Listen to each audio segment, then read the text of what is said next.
Buonasera e ben ritrovati con il TG Flash di Neo Sicilia, di eseguiti i titoli più importanti del pomeriggio. In apertura alla politica lascia l'incarico l'assessore regionale all'agricoltura Salvatore Barbagallo. Le sue dimissioni, presentate per motivi personali, saranno effettive da lunedì. Al suo posto subentrerà Luca Sammartino, di cui è stato confermato il rientro in giunta.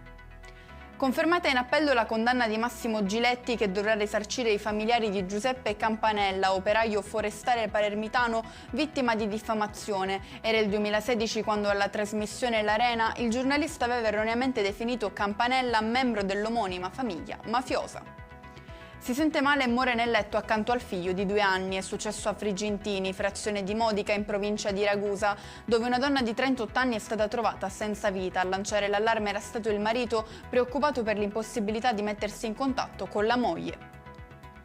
Scoppia la polemica per l'intervista fatta a Salvo Riina, figlio del boss di Cosa Nostra, nello Sperone podcast.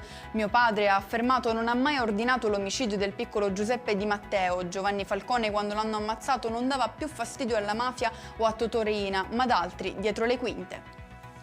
Chiudiamo con il meteo. È in arrivo in Sicilia un weekend all'insegna del sole, del bel tempo e di temperature in linea con quelli degli ultimi giorni. Allerta arancione in tutta la regione invece per quanto riguarda il rischio incendi. E con questo è tutto, prossimo appuntamento domani alle 13:30. Grazie per averci seguito, buon proseguimento di serata.